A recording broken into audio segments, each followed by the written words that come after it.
Si A dengan merasa benar, niatnya menunjukkan kebenaran, tapi ngebongkar aib kawannya, diviralkan, bahkan setannya pindah.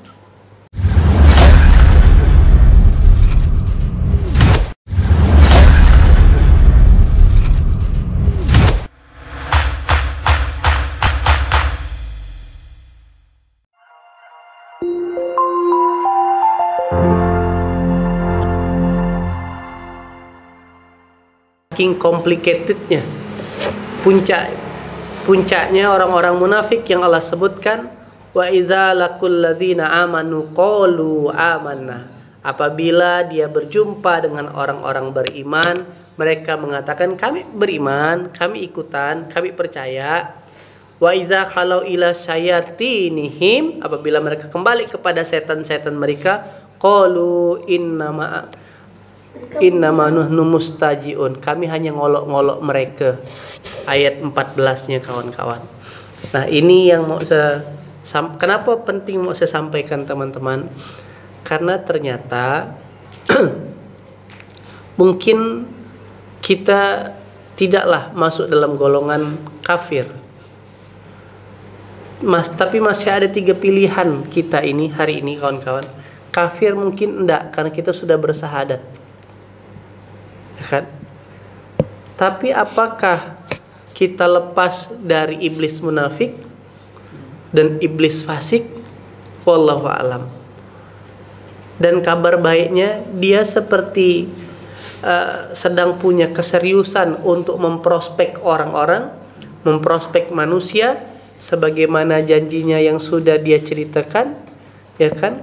Di surah Shad, surah ke-38, ayat ke berapa Bang Abil? 80 Bang Abil ya. Nah, itu loh, ayat 82. Dia sudah deklarasi. Jadi saya nggak ada yang kebetulan ya. Sebelum berangkat haji, guru saya Kiai Lukman mesankan tentang materi hajiah. Ada saya posting di Instagram. Lalu pas pulang haji diingatkan, jadi kami berbeda tempat. Saat Ustadz Lukman ada di Pontianak, saya di Madinah, tapi bacaannya sama. Tiba-tiba pulang umroh kan, pulang haji, Ustadz Lukman langsung menceritakan nasihatnya tentang ciri-ciri orang munafik. Nah, berarti kalau ada saya posting di Instagram live-nya, antum bisa nonton 30 menit. Nah, tapi saya coba bedah lebih dalam hari ini kawan-kawan.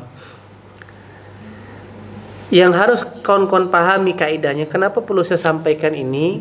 Karena banyak orang tidak sadar dia sedang tersesat. Banyak orang tidak sadar, sebagaimana Abdullah bin Ubay tidak sadar dianya sedang munafik. Kan orang munafik tidak menyatakan dirinya munafik. Nah, supaya kita tidak tendensius membenci seseorang, maka harus dipahami dulu di ayat 82 di surah Shad. Qala fa bi izzatika la ughwiyannahum ajmain.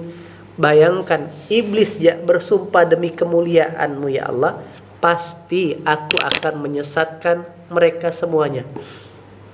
Surah 38 ayat 82. Sementara manusia tak ada bersumpah demi kemuliaanmu ya Allah, aku akan mengislamkan para iblis. Anda kira-kira? Tidak ada kan? Malaikat juga tidak ada. Demikian, malaikat bilang demi kemuliaanmu ya Allah, aku akan ajak iblis-iblis ini biar berhati malaikat, ping semua hatinya. Anda kira-kira? Tak ada. Maka harus paham akhirnya iblisnya yang kita akhirnya lihat di surah 6 ayat 112. Demikian untuk setiap nabi, artinya untuk orang yang dekat sama Quran, berjuang sama Quran, kami menjadikan musuh yang terdiri dari setan-setan manusia dan jin. Manusia didapatkan nomor 1. Berarti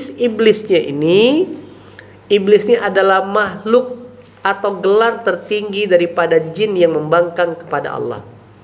Dan itu di level tertinggi iblis. Nah, pasukannya namanya setan, sifatnya.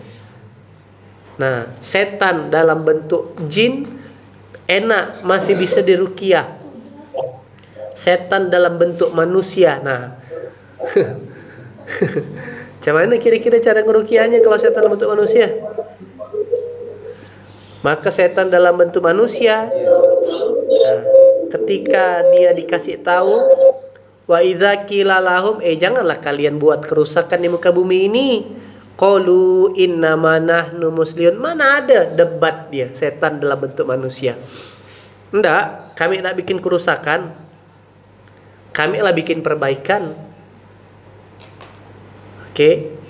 Nah, nanti endingnya baru kita bahas apa ciri-cirinya setan dalam bentuk manusia ini.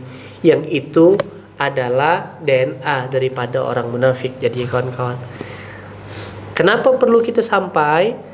Karena ternyata kita semua ini sedang diincar sama dia, sedang diincar sama iblis. Kan dia bilang tadi surah 38 ayat 82, demi kemuliaanmu ya Allah pasti aku akan nyesatkan. Berarti kita dalam pantauan mereka enggak?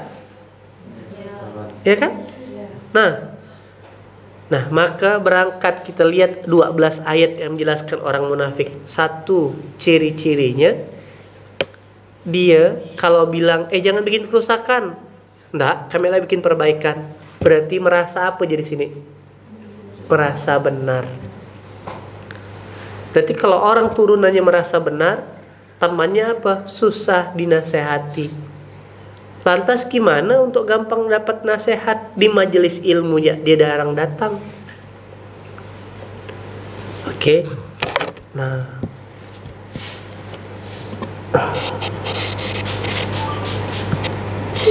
merasa benar, ini yang harus digarisbawahi. Saya pun sama. Apakah level Ustadz tidak terserang iblis munafik? Amat sangat berpotensi. Saya lah orang yang paling sering diincar sama iblis. Begitu diincar, tujuannya apa? Merusak kebaikan. Begitu diincar, tumbang, habis semuanya. Merasa benar. Coba lihat sekarang, si A dengan merasa benar, niatnya menunjukkan kebenaran, tapi ngebongkar aib kawannya, diviralkan, bahkan setannya pindah. Merasa benar atau susah dinasehati. Ini buah dari apa? Buah dari hati yang keras. Kenapa hatinya keras? Karena standarnya bukan Quran.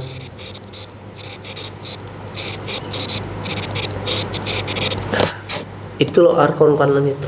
Nah, maka berkali-kali saya bilang sama teman-teman, jangan jauh-jauh dari Quran. Luangkan waktu memahami dan mentadaburi Quran. Kalau belum bisa, ikutlah majelis Quran. Bertanyalah sama guru tentang Quran. Ini bertanya tak ada, ke majelis tak ada, mentadaburi tak ada. Dia melewati hari dengan menjadikan akalnya sebagai hudan. Siap-siap. Inilah kata iblis, aku adalah iblis pemakan otak, kata dia. Aku masuk dalam otak kalian. Tuh, betul tak? Tidak nyaman memang menerima Quran tuh kawan-kawan. Contoh, ya kan, waktu hajian kemarin itu Masya Allah, itu akhirnya setelah saya dalami waktu episode Mekah itu benar-benar hajian ya haji akbar, setannya akbar juga. Oke, jadi sistem yang baru membuat Kementerian Arab ini koordinasi kepada penyelenggara tidak rapat, tidak detail koordinasinya, sehingga penyelenggara saja, panitia kalau kayak gitu tuh PHBI panitianya itu tuh banyak tidak tahu, tanya tak ngerti, ini tak ngerti, jadi betul-betul berantakan. Kambing hitamnya tetaplah ujung-ujungnya. Jadi contoh, begitu keluar dari Mekah, dari bandara Jeddah, itu bisnya tak bisa bis yang punya travel, harus bis kementerian. Itu bercampur dalam satu bis tuh, orang Indonesia, orang Turki, orang Mesir. Nah, macam mana kita nak ngomongnya? Dah, salah kan? Nah, itu udah sampai, bayangkan landing jam 9 pagi.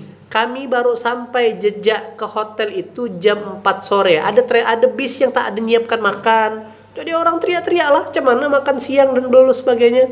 Karena begitu sampai harus singgah ke 3 titik checkpoint.